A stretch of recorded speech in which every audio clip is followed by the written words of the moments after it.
All right. Good morning, everybody. Can everybody give me a thumbs up if everybody can hear me okay? I think we're going to go ahead and get going. Everybody hear me okay? Wonderful, wonderful.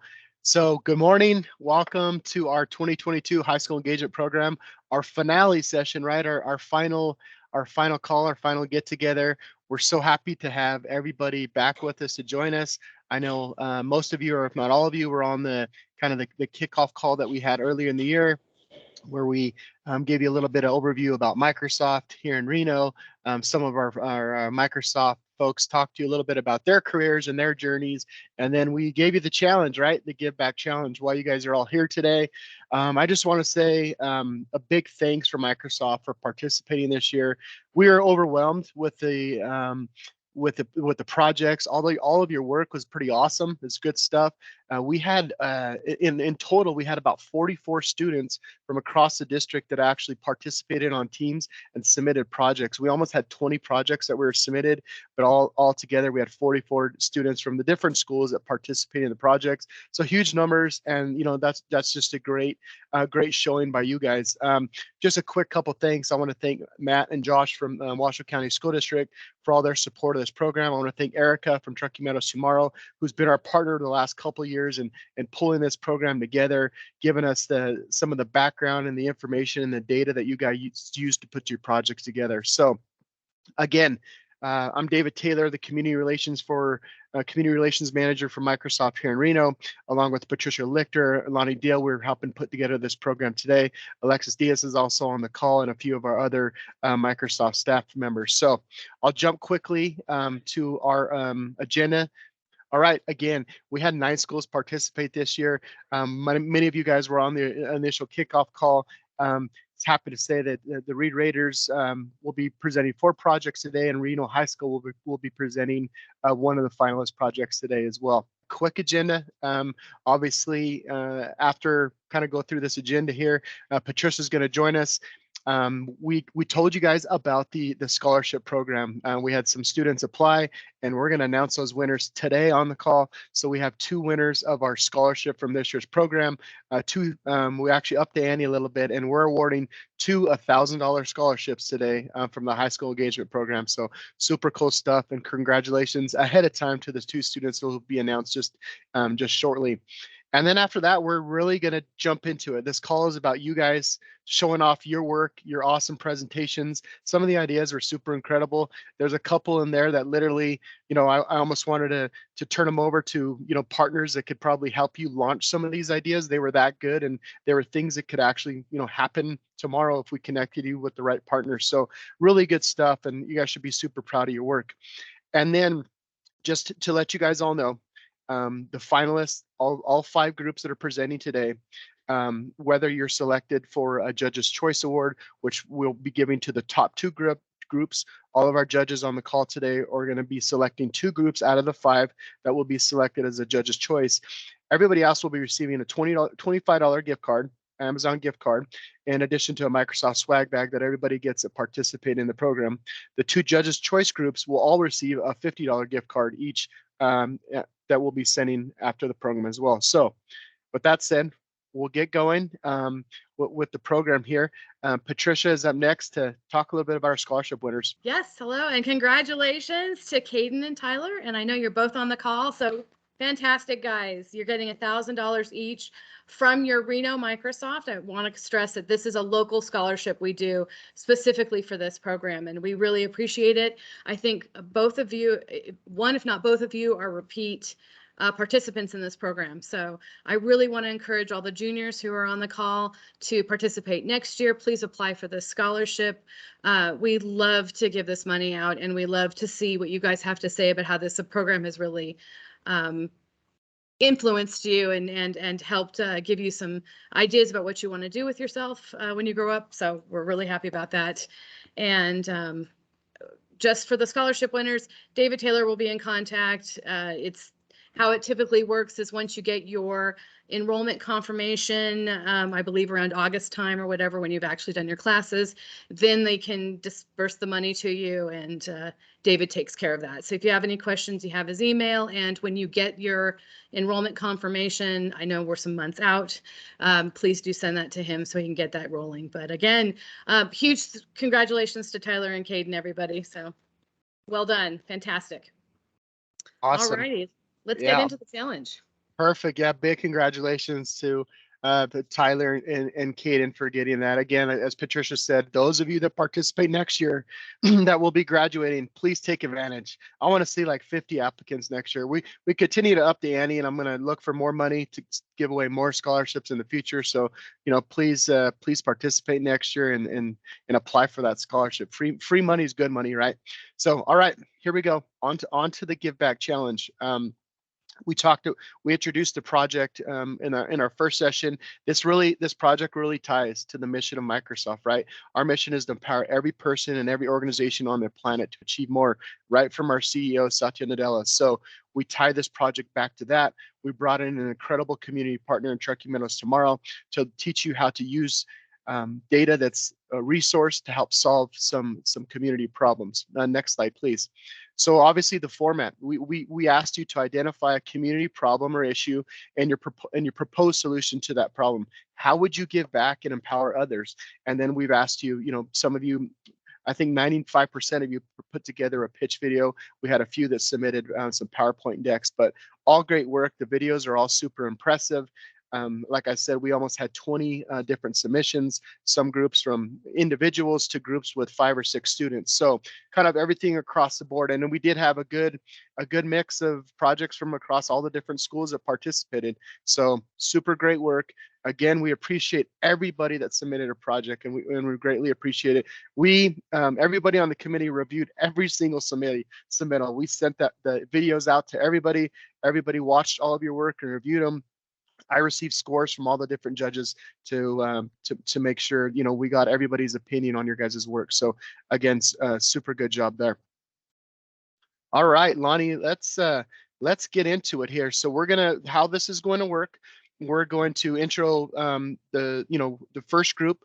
We're going to play your video, and then we're going to give you a minute or two just to kind of give us some final thoughts, some feedback, a brief summary, if you will. Just kind of give us your thoughts on your project for all the groups represented, and then we'll go into the next group. So on and so forth through the 5 groups for the next half hour or so, and then at the end, I'll quickly give a couple reminders, and then our judges will be asked after this call. An email will go out to our judges. They'll be asked to give us their feedback and opinion to select their top 2. And then I'll tally the results, and then we'll be notifying everybody by Monday on who our judges' choice are. And then I'll be going around actually next week to drop off your Microsoft swag bags to everybody that participated and submitted a project. So here we go. Up first is our team from Reed High School, Joshua, Anna, Haley, Christopher from Reed High School. And this was around mental health support in the wellness center. So without further ado, let's watch their video. When was the last time this school has checked on your mental well-being? Never. Never did? They never did? No. Never? They never did, right? They never did? Nope. All right, so what does that mean? I mean, I feel like I just feel like they don't really care about it. Do you think your school provides adequate support for your mental well-being? No?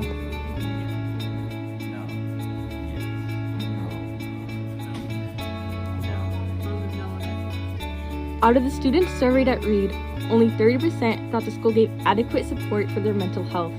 40% of the students surveyed claimed they needed more mental support from the school at one point in time. In spring of 2020, 1 in every 10 students in Washoe County seriously considered committing suicide. Since then, students have endured a global pandemic and have been isolated from friends and family. Mental health has decreased dramatically, and there is not enough support in schools. Nevada Public Schools average only 1 social worker for every 8,730 students. The recommended ratio for the USA is 1 to every 250 students. Well-being checks are not required in any school throughout Washoe County, and our ratio counts is over double what it should be. There is clearly not adequate support for the schools in Washoe County School District, and this needs to change. One solution that would be easy to implement is wellness centers. A wellness center is a room dedicated to mental health within middle and high schools. These rooms are designed to give support to students both physically and mentally. Research shows a multitude of benefits of wellness centers in schools, including increased attendance, reduced ER visit, positive school climate, and better promotion of health in schools. Wellness centers allow eligible students to enroll in health insurance and offer services for at-risk students, as well as building local partnerships to support expanded health services. Our community offers great services to improve mental health, but often students do not know about these services and have no way to get connected.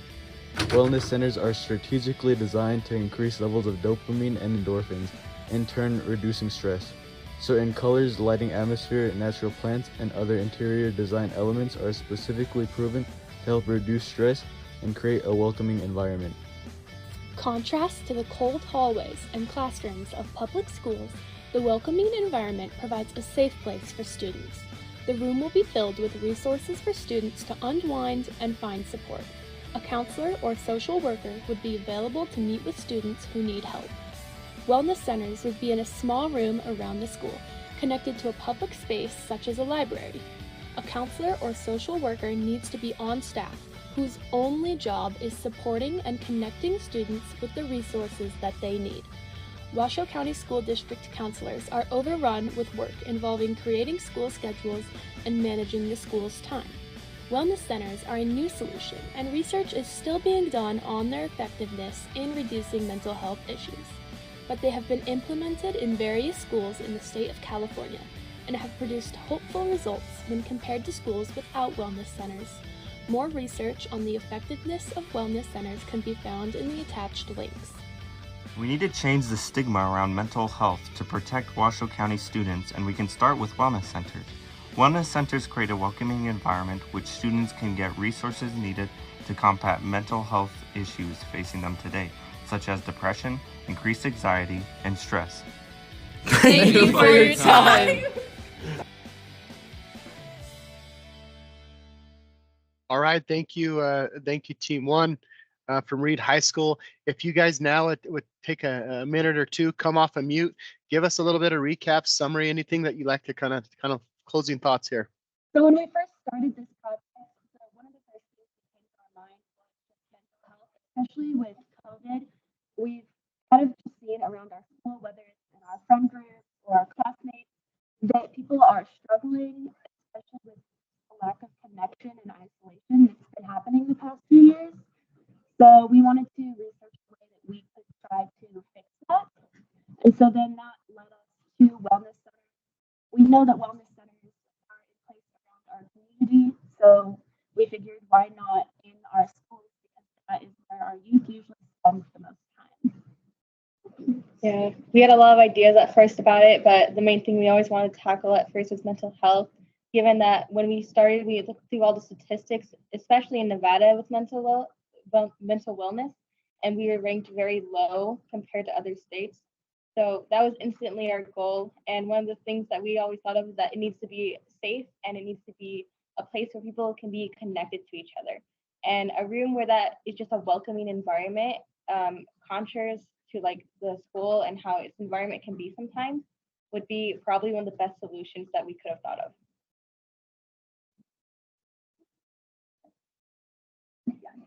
Awesome. Any other thoughts?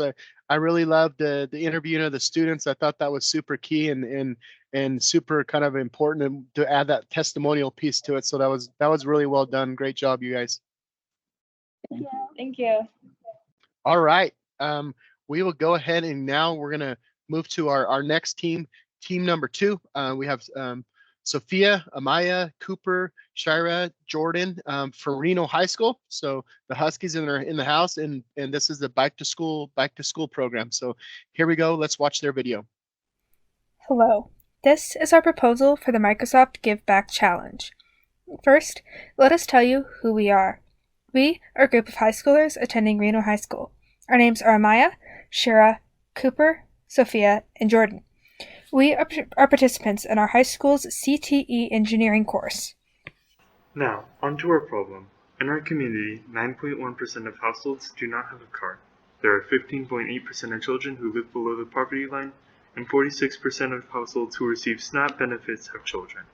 These statistics, along with our experience in the school system, show how hard it can be for students to get to school because of lack of vehicles and other resources. Now, you may be thinking that we already have a solution to this problem. Buses, right? Well, recently, the school bus system has been experiencing serious problems in our district. Students were often significantly late to school and were forced to wait up to an hour after school for their buses. This created serious uncertainty with students' schedules, as late buses were often only announced a few minutes before the school day ended. Eventually, without enough drivers to get to school, our district resorted to putting zones on a rotating bus schedule, meaning that several students are without buses every few weeks. Unfortunately, this also means that these schools are without many of their students, too. Any student who relies on their bus or who struggles to get to their bus stop as they have been moved to significantly less convenient places are stuck without a way to get to school without help from others. Our proposed solution is a bike to school program, where students can rent out bikes to use to get to school on their own. Our community has a plethora of safe bike paths for students, especially around schools and urban areas. The renting process would be similar to that of school instruments or textbooks, where the bike is attached to their student ID number, but students would be required to complete a safety training course before they are allowed to use their bike, provided by the school to ensure the student's safety on the road. Then, students could use their bike to ride along from school and for their own leisure. As an incentive for students to participate in the program, students could also have the option to waive required PE credits if they track a certain amount of mileage using an odometer attached to their bike.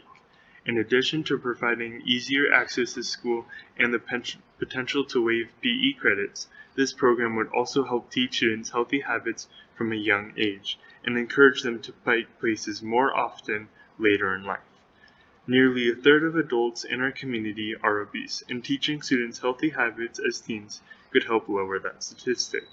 The biggest effect of our program, however, would be a sense of independence for the students who may otherwise fear their bus being late, missing their bus, or not being able to get to their bus because there is no bus at all. Additionally, this would seriously decrease the amount of stress on parents, who often can't react to rapidly changing bus schedules. Giving students this independence over their own schedule will not only be good habits for students' future, but also give them confidence to take charge in their own schedule as adults. Thank you for listening. All right, team two, if you guys would come off mute and kind of give us your final thoughts and talk a little bit about your project. Yeah, so our project, we thought this would be really good just in general for the students in our school. We've noticed a lot of decreased attendance and stuff when we weren't able to have buses. So by giving students these bikes and being able to empower them to actually get to school on their own, we thought this would be really beneficial. I know just personally, especially before I could drive, it was really helpful for me to be able to call or text my mom and say, hey, friends want to study after school, can I go? Don't worry about transportation, I can bike. And it took a lot of pressure off my parents that I had a bike and I was able to do that. It's also just a great program for health, because our PE classes aren't necessarily the best for actually creating healthy habits for life. But when you're biking everywhere for 8 months of the year, you really learn to like it, and really learn to build that habit and say, well, why would I drive? I can just take my bike. And additionally, it's good for the environment, of course, but it's just a great health benefit overall, and it would really help with how horrible our bus system has been recently, because we've just had a horrible time in trying to get students to school because we have no bus drivers. And this is just a great solution to that.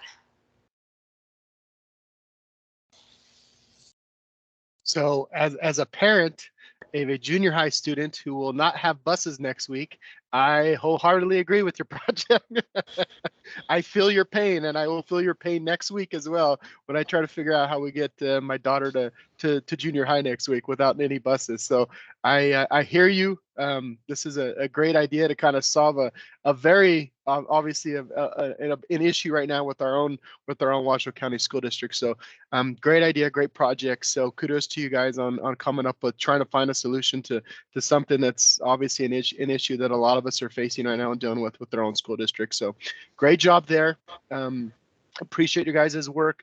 We're going to go ahead now and we'll move to team 3. We have another group from Reed High School. So we have Brian and Andrew. They're going to be talking a little bit about water shortage and the kind of solution around with using shower heads. So without further ado, we'll listen to project number 3.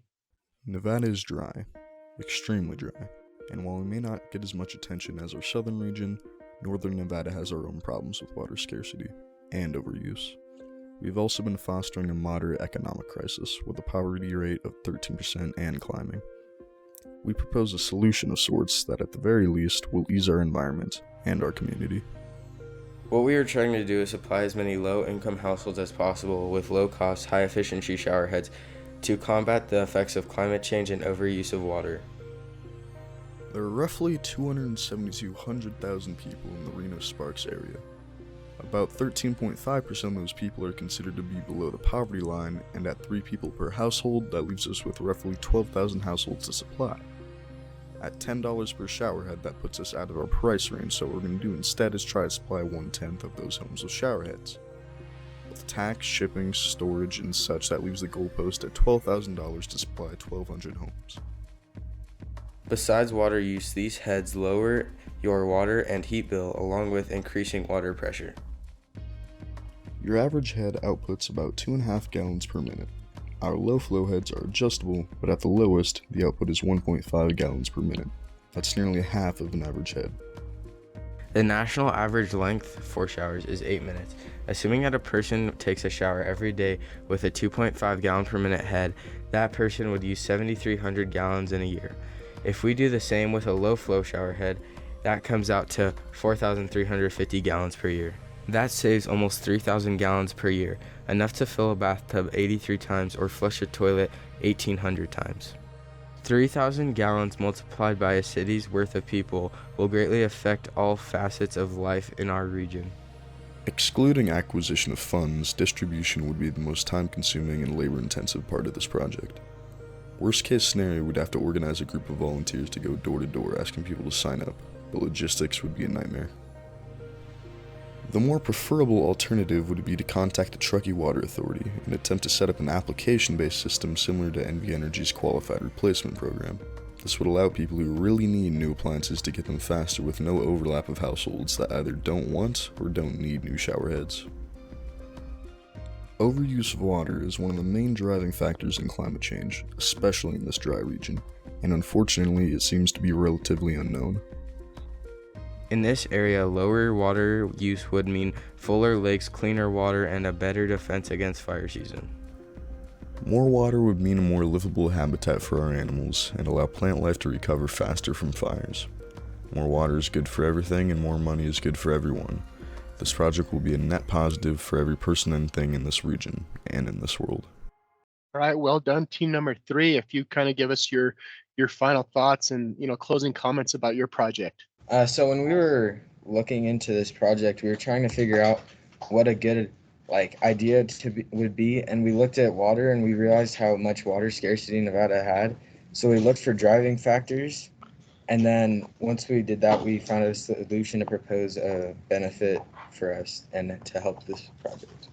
Yeah, so basically shower heads aren't normally the first thing you'd think of, but everyone takes a shower sometimes twice a day, and most heads put out 2.5 gallons per minute, if not more, depending on what household, and that's just a lot. And I figured it would help out if we put some lower flow ones, not to mention they have higher pressure, so a lot of people prefer them.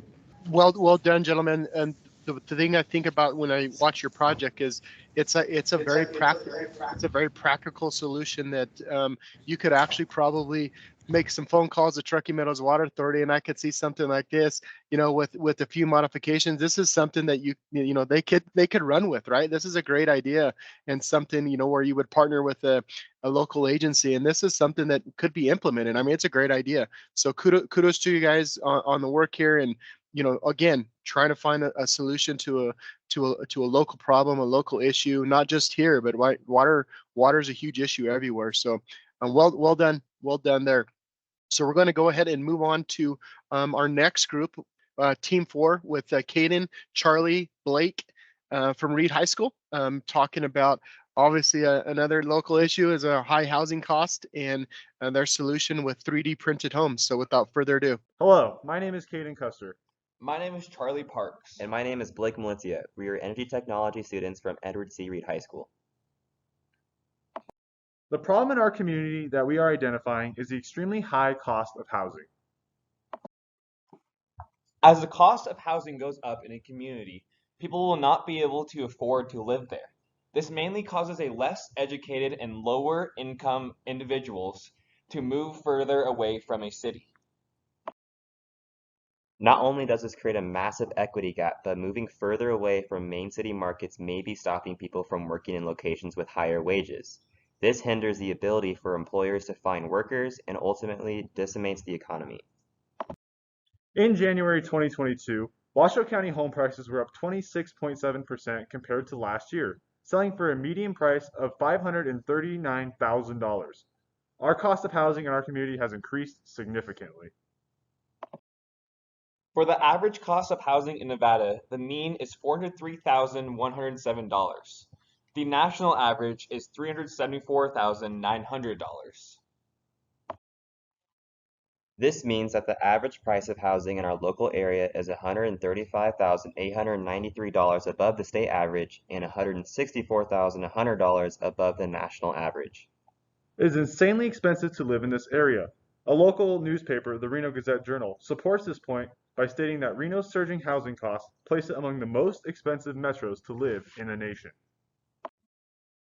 We must find a way to bring this cost of housing down in order to limit our equity gaps and strengthen our economy. Luckily, we have a great solution. Our solution is turning to a new way to make homes. This new way is 3D printing. Now we know that it is extremely unusual, but there are some amazing benefits to this type of housing. There are many benefits to 3D printed homes. First off, it takes several months to construct a conventional house. With 3D printed housing, houses can be built within days. Europe's first 3D printed structure, the BOD, only took 22 days to create on their first attempt, and this was reduced to just 3 days after a few adjustments were made. A picture of this house is shown below. Another benefit to 3D printed housing is it is more sustainable. On average, the construction of a new 2,000 square foot home generates over 8,000 pounds of construction waste. When building a 3D printed house, a printer will know exactly the exact amount of materials needed to construct the house. This means there will be very little, if any, extra materials wasted when building these houses. The reduced cost is one of the most important benefits, especially when considering our issue of high housing prices. The cost to build an average-sized 3-bedroom house with conventional building methods is from $250,000 to $320,000. Building the same home with 3D printed technology would cost 20 to 40% less. So that same 3-bedroom house would presumably cost between $140,000 to $240,000 to build when using 3D printed technology. There are many benefits to 3D printed housing, such as less time to construct, the houses being more sustainable, and most importantly, to solve our issue, reduced costs. Investing in 3D printed houses could drastically impact our community in a positive way. This will reduce the cost of housing, which will decrease the equity gaps and also improve our environment and economy. Thank you so much. All right, thank you, Team 4. If you guys would come off mute and kind of give us your thoughts on your project. Awesome. Thank you so much. First of all, I'd like to say thank you. I'm incredibly honored and appreciative to receive that scholarship. So I want to start off by saying thank you so much. So with this project, we're all seniors in our group, and one of the things we've noticed is trying to move out is really hard because cost of housing is so high right now, and I think that it's a really big issue as we showed kind of in our presentation, but it's definitely a national issue and almost an issue around the world right now too. Um, so one of the things is like trying to figure out how to reduce that housing cost was important not only to our community but for us too as individuals trying to move out. And one of the biggest issues is it starts at the very, wood alone is very expensive. So you can't expect to reduce housing costs when the materials you use to build housing is super expensive. So that's why we kind of looked at different innovative ideas in terms of something that's not traditional, something that's not normal. And that's where we kind of came across 3D printed housing. It's very small as of right now. There has not been a lot of communities that have used it, but we think that it's very promising. And as we started to look into it more, we noticed that not only does it reduce the cost of living, cost of housing, but it also had so many other benefits, such as the sustainability and also the significant reduced waste. So as we learned about this 3D printed housing, we knew that it was a solution that we think is kind of the future. Honestly, I mean, it seems like a great way to reduce housing costs and kind of make sure that there's not as big of equity gaps around our community as well. Awesome. Well done. I mean, a solution that hits about three different kind of checks a box in about three different areas there. So well done there, thinking kind of real big picture. And, who knows? I mean, this could be the potential thing, down the line. I mean, whatever the future tells, but great work there to kind of look at it, not necessarily just a local issue, right? Or a state. This is, it's a huge issue right now with housing costs. So I appreciate the data and all the work that went into putting that together. So thank you very much for your guys' presentation. So and last and certainly not least is our last video, our last presentation. It comes from Ryan from Reed High School. Ryan's going to tackle another huge issue that's a local, but obviously an issue that's facing our country as a whole. So homelessness is certainly a big issue. Hello, my name is Ryan Syed and I'm a junior at Reed High School. The issue I chose to target is homelessness. I chose homelessness because I've seen the problem firsthand during my volunteering at Reno Burrito Project, which is an organization that hands out food, clothes, water, and other essentials to the homeless in downtown every Sunday. Homelessness has been a problem in Reno that has only been exacerbated by the COVID-19 pandemic. According to the 2021 point-in-time count that was conducted on February 4th, 2021, there are 780 individuals unsheltered, 697 individuals in emergency shelters, and 231 individuals in transitional housing. This is an 875% increase since 2017. There are numerous organizations and programs that seek to help the homeless or potentially homeless. For example, there is the Reno Cares Campus, the Eddie House, the Hope Team, and many more. However, each of these places requires specific qualifications in order to use them. The Reno Cares Campus, for example, is only for men and couples, while the Eddie House is only for the youth. If an individual woman were to attempt to use the Reno Cares Campus, she'd be redirected to the Ours Place. These specific qualifications may cause confusion and prevent the needy from attaining the help that they need. This is the gap that my solution proposes to fill. My solution would either be to create a new organization that would conduct outreach in the greater Reno-Sparks area or boost the existing groups that do this type of work already. For example, the Reno Ambassadors. However, currently the Ambassadors only provide transportation with a singular van and only conduct outreach in downtown. The program that I'm proposing would provide a greater amount of transportation, outreach to places outside downtown, and specific information about the different resources throughout town. In order to do this, we need streamlined communication and real-time, up-to-date information with any program, organization, or group that we're trying to work with.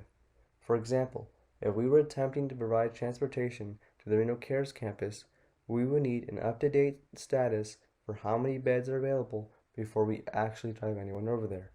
Additionally, once the program is fully functional, we'd probably work closely with the Sparks Police Hope Team, the Reno Police Clean and Safe Team, as well as MOST, or the Mobile Outreach Safety Team, who can be called to any part of Reno Sparks to assess a person's mental health status and direct them to the appropriate resource, which is exactly the type of work that needs to happen, because a significant portion of the Reno homeless population suffer from a mental disorder or illness.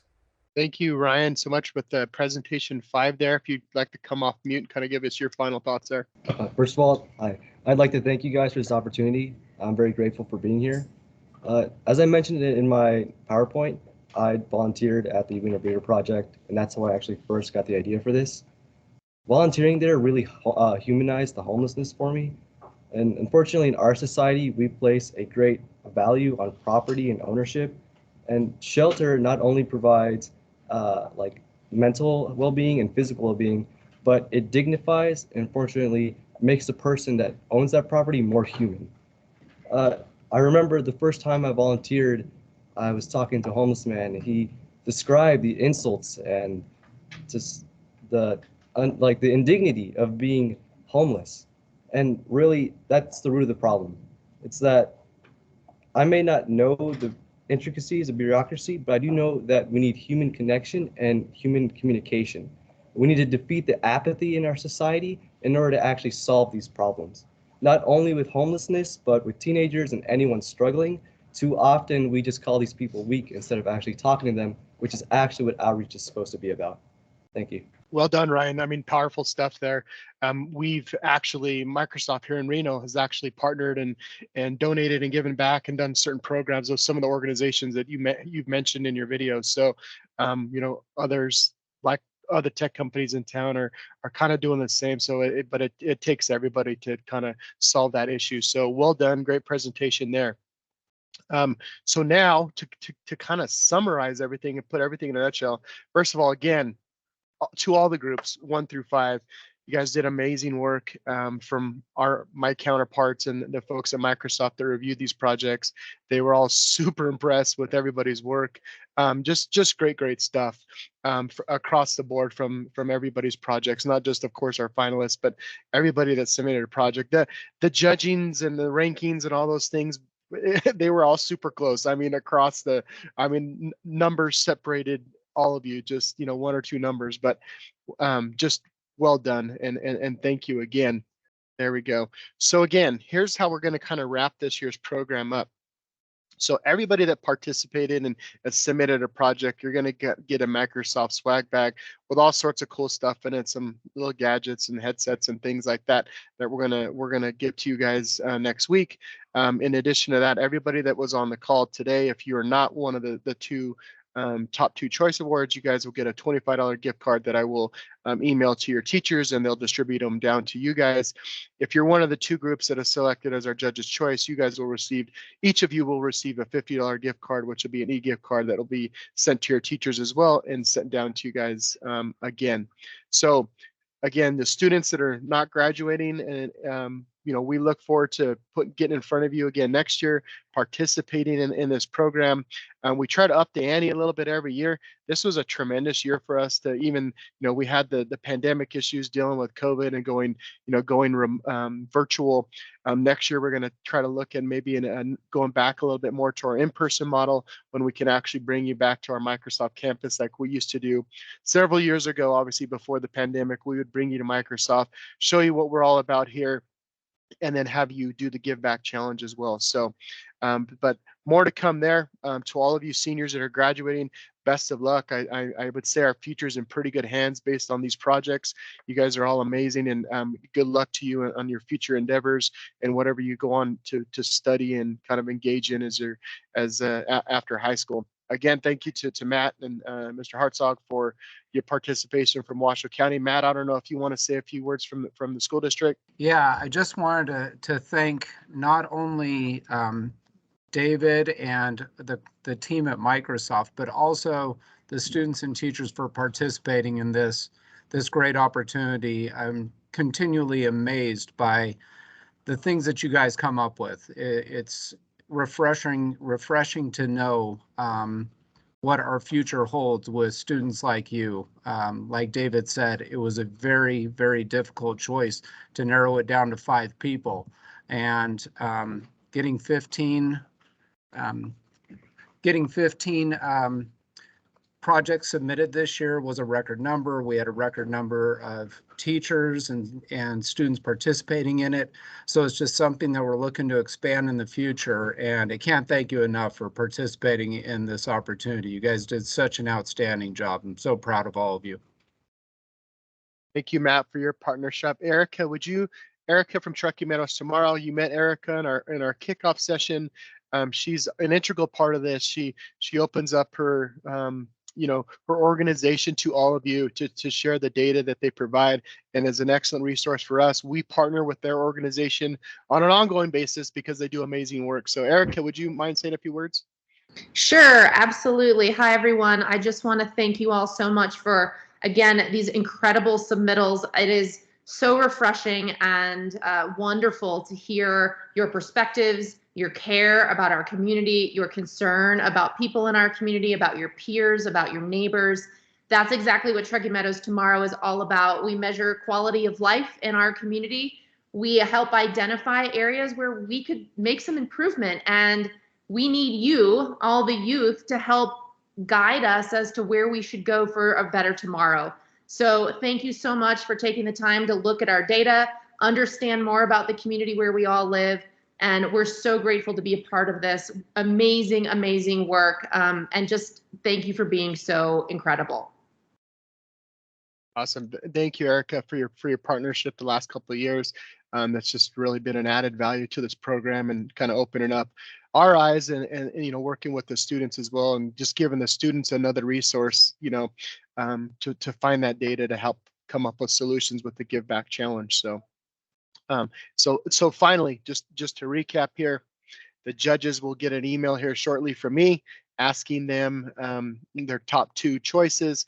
We're going to tally the results. We're going to reach out to your teachers on by Monday and share who our top 2 groups were for the program this year. We're going to send out rewards early next week and swag bags. So again, we thank you from Microsoft Reno. It's been a pleasure to meet and get to know some of you guys and work with you this year. We look forward to the students that'll be back next year. And again, to all of you graduating seniors, best of luck to you, and we wish you the best. So thank you so much from Microsoft Reno.